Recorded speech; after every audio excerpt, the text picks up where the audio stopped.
Oi, eu sou a Maria Mariana ou a Nezumi. Hoje eu vim trazer mais um vídeo de Manga Journal pra vocês. Dessa vez eu quis fazer um especial de Halloween e para isso resolvi falar sobre o Junji Ito, que é conhecido por ser um dos maiores autores de mangás de terror. Vocês muito provavelmente já ouviram falar dele, mesmo que não tenham lido nada que o autor escreveu e desenhou.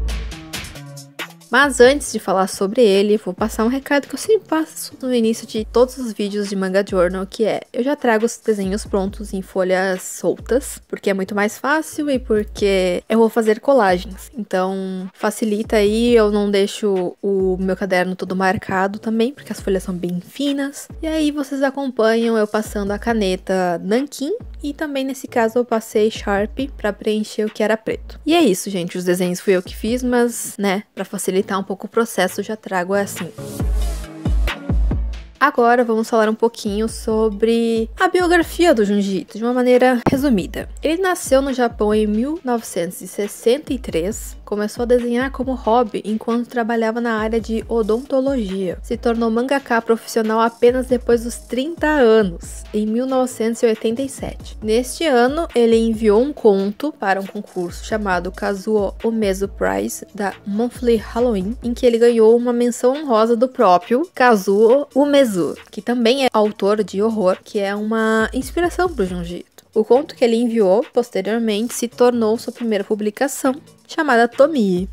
O autor diz que se inspira em coisas do cotidiano para suas histórias, tentando fazer coisas comuns se tornarem surpreendentes e assustadoras. Acho que isso é um ponto bem fácil de você reconhecer nas histórias dele. O Junji Ito também gosta do contraste daquilo que é considerado belo e do que é grotesco. Ele frequentemente retrata meninas bonitas em histórias cheias de elementos nojentos e sangrentos. As obras do Junji Ito são de um horror absurdo, feitas para te chocarem e acreditar que situações bizarras como aquelas poderiam acontecer. Algumas vezes os personagens apontam possíveis explicações para os acontecimentos, mas não necessariamente tudo é uma verdade, são apenas suposições e sugestões para o leitor. Então as histórias dele são muito interpretativas. É muito difícil ele deixar algo em definitivo para você. Ele apenas dá uma sugestão: isso aqui pode ser por causa disso, mas não necessariamente, sabe? Muitos dos mangás dele são de contos, são histórias curtas e soltas. Acontece de um mesmo personagem participar de mais de uma história, só que os capítulos não têm uma conexão direta, sabe? Eles não são continuações, por isso que são contos.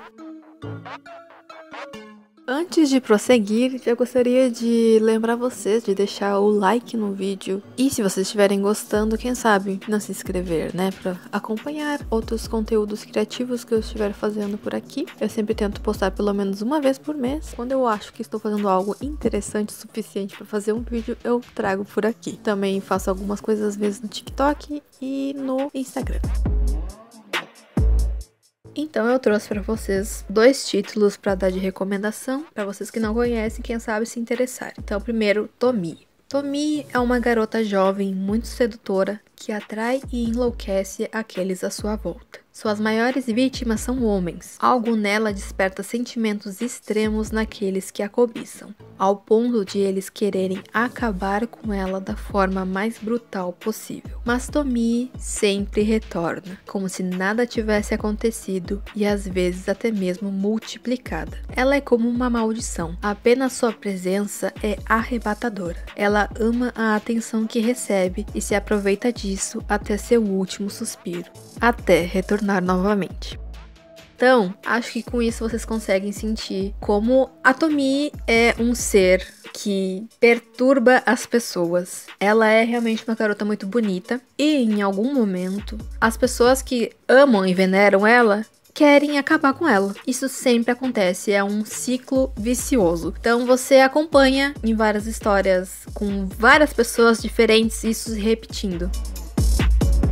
Eu disse que as maiores vítimas da Tomie são homens, mas ela também afeta mulheres. Ela não discrimina ninguém não, viu? Ela é traiçoeira com todo mundo. Existe todo um questionamento se a Tomie é o verdadeiro monstro ou se são as pessoas as quais ela encanta que acabam sendo ruins pra ela. Se essa ruindade já está dentro daquelas pessoas e a Tomie só faz com que isso desperte de maneira extrema. Tem toda essa interpretação que você pode fazer sobre a história. Então, eu não vou ficar falando muitos detalhes, mas em resumo é isso, sabe? E a Tomie é uma figura muito icônica. Ela já inspirou outras, como por exemplo, tem aquele drama tailandês chamado Girl From Nowhere, Garota de Fora, acho que em português, né? A Nano é claramente uma Tomie, ela é muito parecida. Se você já leu o mangá, você vai ver a clara inspiração. Isso é legal. Pra quem não sabe, tem esse comparativo também. Outra coisa legal pra mencionar é que como era o primeiro mangá que o Junji Ito publica, dá pra você perceber claramente a mudança de traço dele do início até o final da história. Era um traço bem mais simples e ele foi se desenvolvendo. E até os cenários, aquilo que é o grotesco da história, foi ficando mais detalhado, mais complexo. Os painéis do Junji Ito, quando é pra ser pavoroso, eles são realmente pavorosos. Tem uma quantidade absurda de detalhes, então em Tomie isso é ainda um pouco mais simplificado por ser uma história muito antiga. As páginas da Tomie ficaram mais simples aqui no Manga Journal. Aí depois, quando eu já tinha feito as outras páginas seguintes, eu voltei nela porque tinha dado uma manchadinha de caneta e acrescentei mais algumas coisas, fiz mais umas modificações porque eu não tava muito satisfeita. Eu ainda acho que não ficou tão legal assim, mas tá aí. Vocês me digam se vocês gostaram mesmo assim. O próximo mangá que eu vou trazer aqui pra vocês é Uzumaki. O enredo segue uma adolescente chamada Kiri Egoshima, seu namorado Shuichi Saito e os cidadãos da pequena cidade de Kurozu-sho, que é amaldiçoada por eventos sobrenaturais e bizarros. À medida que a história avança, Kiri e Shuichi testemunham como a maldição espiral afeta as pessoas ao seu redor, fazendo com que os cidadãos se tornem obsessivos e paranoicos com espirais. Essa é a premissa da história. Acontece uma infinidade de coisas bizarras. Quando você acha que não tem como piorar, piora. Foi o primeiro mangá que eu li do Junji Ito e assim, meu Deus, eu não sabia o que esperar. E ele é realmente muito bom em surpreender. Isso eu posso garantir pra vocês. Depois de ler esse mangá, você não vai querer ver nada espiral na sua frente, porque a quantidade de espiral que aparece neste negócio e é em todos os lugares imagináveis. Lembra aquilo que eu falei sobre transformar coisas comuns do cotidiano em horripilantes, bizarras, tenebrosas? Então, é exatamente isso. O que você menos imaginar vai ter espiral e vai estar deixando as pessoas malucas. E outra coisa, o Junji Ito é muito bom em fazer cenas nojentas, mas é assim, às vezes não é nem tanto de sangue, mas é nojento. Agora, eu já li vários títulos dele, eu não li tantos, mas eu li já uns quantos títulos dele, então já tô mais acostumada. Mas assim, eu acho que Uzumaki ser a primeira leitura também dá mais impacto, sabe? Eu acho que é melhor você começar com Tomie do que com Uzumaki. Algo que eu acho interessante de mencionar é que o Junji Ito tem uma quantidade bem grande de mangás publicados aqui no Brasil. Eu fui dar uma olhada e o primeiro mangá dele a ser publicado aqui foi Uzumaki e foi em 2006. Isso faz muito tempo. Foi pela Conrad, que foi a primeira editora a publicar mangás aqui no Brasil. Aí, ele só foi voltar a ser publicado aqui no Brasil em 2017. Então, foi muito tempo depois. Pela Dark Side Books. Tem mangá do Junji Ito pela Dark Side, pela Devir, pela Pipoca e Nanquim e pela JBC. Então é uma quantidade bem grande de editoras que publicam Junji Ito, mas a maior parte dos títulos são pela Pipoca e Nanquim mesmo. E o Uzumaki foi ser republicado em 2018 pela Devir. Inclusive, acho que ainda está acontecendo a pré-venda da reimpressão de Uzumaki. Pelas minhas pesquisas, já tem 17 títulos do Junji Ito publicados aqui no Brasil e tem mais 6 títulos anunciados para serem publicados ainda, tá? Tem anúncio da Pipoca e Nanquim e da JBC, que ainda estão por vir, que foram anunciados agora em 2023. O homem é tão querido pelos brasileiros que ele vai vir para a CCXP do Brasil agora nesse ano. Acontece no final de novembro e no início de dezembro, então Junji Ito estará no Brasil.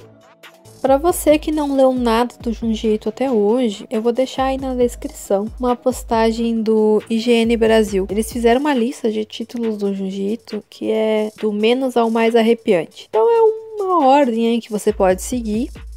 Eu terminei de escrever aqui dessa maneira mais espiral, né? Tipo, não reto.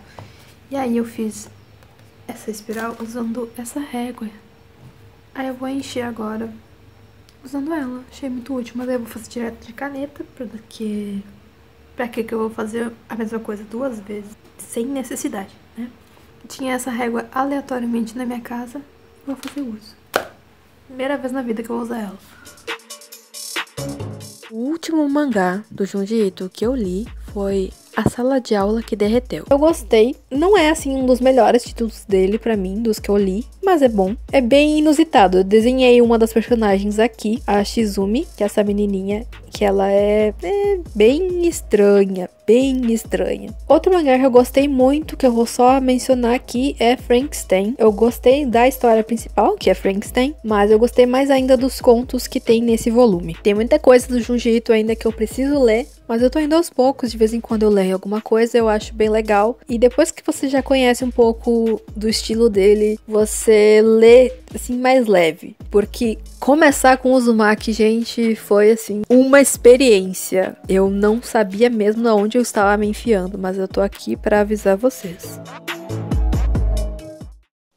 E agora, o resultado final. Algumas páginas ficaram mais simples do que as outras, mas eu tentei fazer algo que eu achei que remetesse ao Junji Ito, escrevendo um pouquinho sobre ele e sobre esses títulos que eu recomendei hoje. Então, espero que vocês tenham gostado. Podem também me recomendar outras temáticas para trazer aqui no Manga Journal, tá bom? E é isso por hoje. Vejo vocês numa próxima. Tchau!